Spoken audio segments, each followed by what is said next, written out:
Hi friends, welcome back to my YouTube channel. ಇವತ್ತು ಸಾಯಂಕಾಲ ಸ್ನ್ಯಾಕ್ಸ್ಗೆ ಮಕ್ಕಳಿಗೆ ಸ್ಕೂಲಿಂದ ಬಂದಮೇಲೆ ಖಾರದ ಬುರುಗು ಅಥವಾ ಒಗ್ಗರಣೆ ಮಂಡಕ್ಕಿ ಮಾಡ್ತಾಯಿದ್ದೀನಿ. ನಮ್ಮ ಕಡೆ ಖಾರದ ಬುರುಗು ಅಂತೀವಿ, ನೀವೇನಂತೀರ ಅಂತ ಕಮೆಂಟ್ ಮಾಡಿ. ಮೊದಲು ಬಾಣಲಿನ ಇಟ್ಕೊಂಡು 5-6 ಟೀ ಸ್ಪೂನ್ ಎಣ್ಣೆ ಹಾಕ್ಕೊಂಡಿದ್ದೀನಿ. ಎಣ್ಣೆ ಕಾದ್ಮೇಲೆ ಸಾಸಿವೆ ಹಾಕ್ಕೊಂಡು, ಸಾಸಿವೆ ಚಿಟಪಟ ಅಂದಮೇಲೆ 2 ಗಡ್ಡೆ ಬೆಳ್ಳುಳ್ಳಿನ ಜಜ್ಜಿಟ್ಕೊಂಡಿದ್ದೆ, ಅದನ್ನು ಹಾಕಿದ್ದೀನಿ ನೋಡಿ. ಚೆನ್ನಾಗಿ ಫ್ರೈ ಮಾಡ್ಕೋಬೇಕು ಎಣ್ಣೆಯಲ್ಲಿ ಬೆಳ್ಳುಳ್ಳಿನ. ತುಂಬ ಸುಲಭ ಇದು, ಯಾರು ಬೇಕಂದ್ರೂ ಮಾಡ್ಬೋದು, ಮತ್ತು 2 ನಿಮಿಷದಲ್ಲೇ ಮಾಡ್ಬೋದು ಮಕ್ಕಳಿಗೆ. ಈಗ ಒಂದು ಹಿಡಿ ಕಡಲೆ ಬೀಜ ಹಾಕ್ಕೊತಾ ಇದ್ದೀನಿ.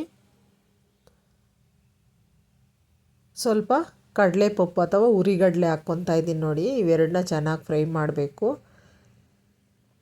ಕಡಲೆ ಬೀಜ ಬಣ್ಣ ಚೇಂಜ್ ಆಗೋವರೆಗೂ ಮಾಡಬೇಕು ನೋಡಿ. ಈಗ 5-6 ಒಣಮೆಣ್ಸಿನ್ಕಾಯಿನ ಕಟ್ ಮಾಡಿ ಹಾಕ್ಕೊತಾ ಇದ್ದೀನಿ. ಅವು ಕೂಡ ಚೆನ್ನಾಗಿ ಫ್ರೈ ಮಾಡ್ಕೊಳ್ಳಿ. ಒಂದು ಸ್ವಲ್ಪ ಕರಿಬೇವು ಸೇರಿಸ್ಕೋಬೇಕು.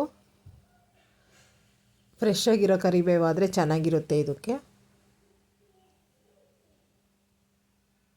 ಈಗ ಅರಿಶಿನ ಹಾಕ್ಕೊತಾ ಇದ್ದೀನಿ. ಸ್ವಲ್ಪ ಉಪ್ಪು ಸೇರಿಸ್ಕೋಬೇಕು ಅರಿಶಿನ ಹಾಕ್ಬಿಟ್ಟು. ನೋಡಿ, ಮಂಡಕ್ಕಿಯಲ್ಲಿ ಉಪ್ಪಿರೋದು ಬರುತ್ತೆ, ಉಪ್ಪಿಲ್ಲದೆ ಇರೋಂಥದ್ದು ಬರುತ್ತೆ. ನಾನಿಲ್ಲಿ ಉಪ್ಪಿಲ್ಲದೆ ಇರೋಂಥದ್ದು ತೊಗೊಂಡಿದ್ದೀನಿ. ಉಪ್ಪಿಲ್ಲದೆ ಇರೋಂಥ ತೊಗೊಂಡಿರೋದ್ರಿಂದ ಸ್ವಲ್ಪ ಜಾಸ್ತಿನೇ ಹಾಕ್ಕೊತಾ ಇದ್ದೀನಿ ಸಾಲ್ಟನ್ನ. ಇರೋದನ್ನು ತಗೊಂಡ್ರೆ ಸ್ವಲ್ಪ ಕಡಿಮೆ ಹಾಕ್ಕೊಳ್ಳಿ. ನೋಡಿ, ಈಗ ಮಂಡಕ್ಕಿನ ಹಾಕಿ ಕಲಿಸ್ಕೋಬೇಕು ಚೆನ್ನಾಗಿ ಒಗ್ಗರಣೆಯಲ್ಲಿ. ಸ್ಟವ್ ಆಫ್ ಮಾಡ್ಕೊಳ್ಳಿ, ಚೆನ್ನಾಗಿ ಕಲಿಸ್ಕೊಳ್ಳಿ ಈ ಥರ.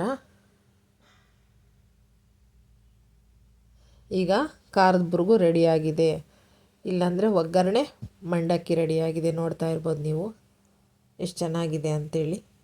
ನೀವು ಕೂಡ ಟ್ರೈ ಮಾಡಿ, ಹೇಗೆ ಬಂತು ಅಂತ ಕಮೆಂಟಲ್ಲಿ ತಿಳಿಸಿ. ನಮ್ಮ ಚಾನಲ್ನ ಇನ್ನೂ ಯಾರು ಸಬ್ಸ್ಕ್ರೈಬ್ ಮಾಡದೆ ನೋಡ್ತಾ ಇದ್ದೀರಾ, ಪ್ಲೀಸ್ ಸಬ್ಸ್ಕ್ರೈಬ್ ಮಾಡ್ಕೊಂಡು ನೋಡಿ, ಸಪೋರ್ಟ್ ಮಾಡಿ, ನಿಮ್ಮ ಫ್ಯಾಮಿಲಿ ಫ್ರೆಂಡ್ಸ್ಗೆ ಶೇರ್ ಮಾಡಿ.